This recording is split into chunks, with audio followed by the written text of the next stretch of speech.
جی میرا یہ سوال ہے جی جی مرزا صاحب نے 1901 میں امام مہدی کا ہونے کا دعویٰ کیا تھا جی تو 1901 سے لے کر 1973 تک جی آپ کی تعداد بڑھنی چاہیے تھی. ٹھیک ہے مرزا صاحب کی بیعت کرنی چاہیے تھی لوگوں کو, ٹھیک ہے لیکن آپ کی جماعت جوں کی توں ہی رہی. اچھا اور 1935 میں جو علامہ اقبال تھے وہ بھی پہلے احمدی تھے, پھر 1935 میں آ کر وہ بھی آپ سے علیحدہ ہو گئے.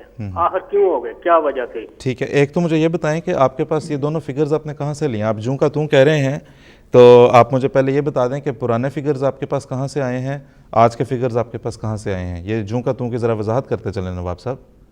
جی میرا بات کرنے کا مقصد ہے کہ آپ کی تعداد بڑھنی چاہیے تھی, جماعت کو امام مہدی ماننا چاہیے تھا, کیونکہ لوگوں نے کافی لوگوں نے مرزا صاحب کی بیعت نہیں کی تھی. آخر کیوں نہیں کی تھی؟ اچھا کیا وجہ مطلب تھی؟ لیکن یہ کہ جماعت کی تعداد بڑی ہے یہ تو ایک جانی مانی حقیقت ہے. مطلب دیکھیں کہاں قادیان سے انڈیا کے قصبے سے شروع ہوئی, اللہ کے فضل سے دنیا کے 190 سے زائد ممالک میں اس وقت تک پہنچ چکی ہے اللہ کے فضل سے, اس وعدے کے مطابق کہ میں تیری تبلیغ کو زمین کے کناروں تک پہنچاؤں گا. لیکن تھوڑا سا نواب صاحب آپ سے میں یہ درخواست کروں گا کہ اس میں ایک سوال پوچھنے والے پر یہ ذمہ داری عائد ہوتی ہے کہ جو وہ سوال کرے اس کو کم از کم جسٹیفائی کر سکتا ہو. جوں کہ توں کی جو ہے وہ آپ اگر کچھ ہمیں ایکسپلینیشن دے سکیں تو زیادہ اچھا ہوگا. لیکن ویسے طاہر مجیب صاحب آپ کچھ کہیں گے ان کے؟ اس میں ان کے جو سوال ہے اس میں کئی باتیں آ گئی ہیں, میں ان کو ذرا لیتا ہوں. نمبر ایک تو یہ انہوں نے کہا ہے کہ 1901 میں انہوں نے امام مہدی ہونے کا دعویٰ کیا, یہ بات درست نہیں ہے. امام مہدی ہونے کا دعویٰ تو 1890-91 میں ہو چکا تھا. 1901 میں حضرت مسیح موعود علیہ الصلوۃ والسلام نے اللہ تعالیٰ سے علم پا کر جب اللہ تعالیٰ نے آپ کو یہ بات پوری طرح وضاحت سے بتائی تو آپ نے اس بات کا اعلان فرمایا تھا کہ مجھے امتی نبوت کا مقام حاصل ہے.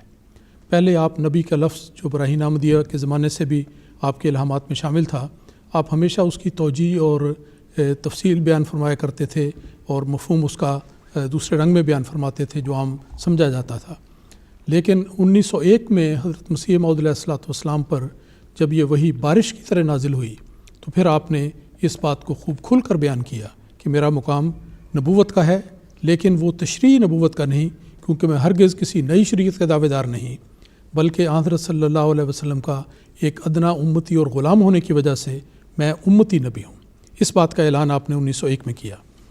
دوسرا آپ نے ایک آخر میں انہوں نے یہ سوال کیا ہے کہ اتنی دیر ہو گئی ہے تو باقی لوگوں نے بیعت کیوں نہیں کی؟ تو میں ان سے بڑے ادب کے ساتھ ایک سوال پوچھتا ہوں کہ اگر آپ سے کوئی عیسائی یہ کہنا لگے کہ اتنی دیر ہو گئی ہے حضرت صلی اللہ علیہ وسلم کو آئے ہوئے 100 سال نہیں 1400 سال سے بھی اوپر عرصہ ہو چکا ہے, تو پھر باقی لوگوں نے کیوں نہیں آپ کی بیعت کی, کیوں مسلمان نہیں ہوئے؟ تو آپ اس کا کیا جواب دیں گے؟ ظاہر بات ہے کہ ایمان لانا یا نہ لینا اس کا بنیادی طور پر لوگوں کو اختیار ہے. ذمہ داری بھی انہی کی ہے. جو ایمان لاتے ہیں وہ اجر پاتے ہیں, جو انکار کرتے ہیں وہ اپنے انکار کے خود ذمہ دار ہیں, اللہ تعالیٰ کو وہ جواب دہ ہوں گے. لیکن یہ کبھی بھی دنیا میں نہیں ہوا کہ اللہ تعالیٰ کا کوئی نبی آیا ہو اور دنیا کے لوگوں نے فوراً اس کو مان لیا.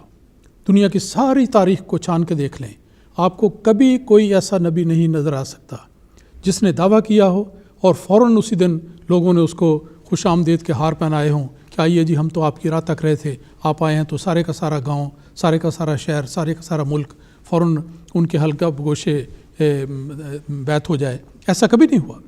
ہمیشہ دنیا کے لوگ انکار کرتے ہیں, ابتدائی طور پر انکار ہوتا ہے. یہی بات ہے جو اللہ تعالیٰ نے خود قرآن مجید میں فرمائی, یا حسرتاً علی العباد ما یاتیہم من رسول الا کانوا بہ یستہزئون, کہ لوگوں پر کتنا ہی افسوس ہے کہ جب بھی اللہ تعالیٰ کا کوئی رسول آتا ہے ہمیشہ اس کا انکار ہوتا ہے. تو مسیح موعود علیہ السلام کی زندگی میں بھی سب سے پہلے انکار ہی ہوا, اور پھر جب آپ نے اللہ تعالیٰ کی اذن سے جماعت کی بنیاد رکھی 23 مارچ 1889 کو, تو اس روز 40 دوست تھے جنہوں نے آپ کے دستے مبارک پر بیعت کی. تو یہ وہ ابتدا ہے.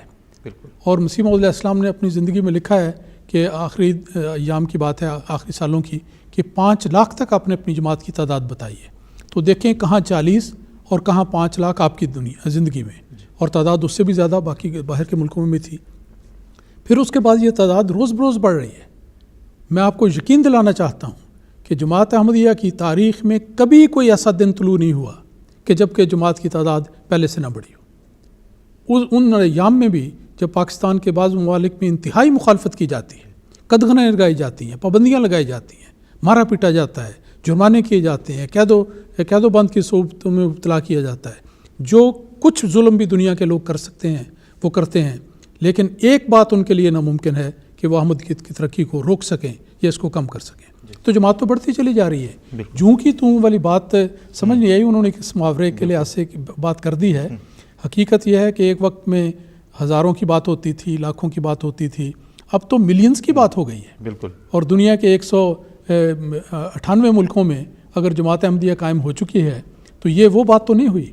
پہلے تو ایک گاؤں میں پیغام تھا، ایک شہر میں تھا، ایک ملک میں تھا، اب دنیا کے 198 ملکوں میں جا پہنچا، تو بات تو کہاں سے کہاں بڑھ گئی ہے۔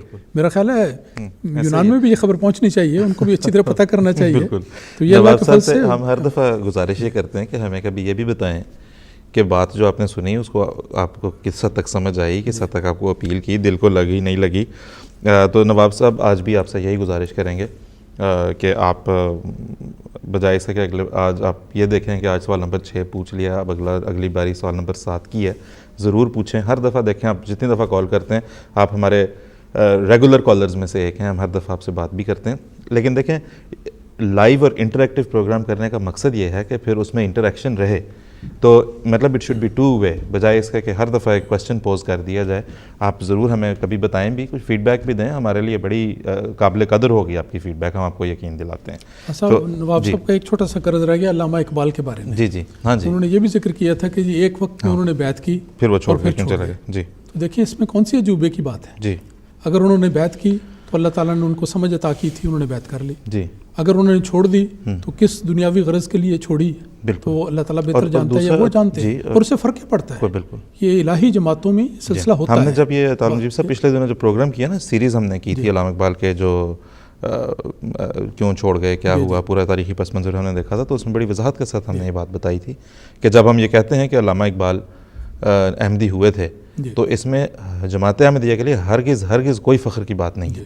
علامہ صاحب کے لیے یا ان کی آل اولاد کے لیے شاید یہ بات باعث فخر ہو، آج نہیں تو کل کسی وقت ضرور ہوگی کہ کچھ حصہ ضرور وہ جماعت احمدیہ سے وابستہ ہے، ورنہ جماعت کے لیے، خدائی الہی جماعتوں کے لیے تو بالکل کسی شخص کا ہونا نہ ہونا، آنا چلے جانا کوئی معنی نہیں رکھتا۔ لیکن نواب صاحب آپ سے ایک گزارش ہم یہ بھی کریں گے، ہر دفعہ ہم آپ سے کہتے ہیں کہ حضرت مرزا صاحب علیہ السلام کی کتابیں پڑھیں، آپ اقبال صاحب کے جو کل کائنات ان کے جو 7 لیکچر ہیں انہیں بھی ضرور پڑھیں، reconstruction of religious thought in Islam کے نام سے وہ شائع ہیں، اردو ترجمہ بھی اس کا اویلیبل ہوتا ہے، آپ لے کے پڑھیں۔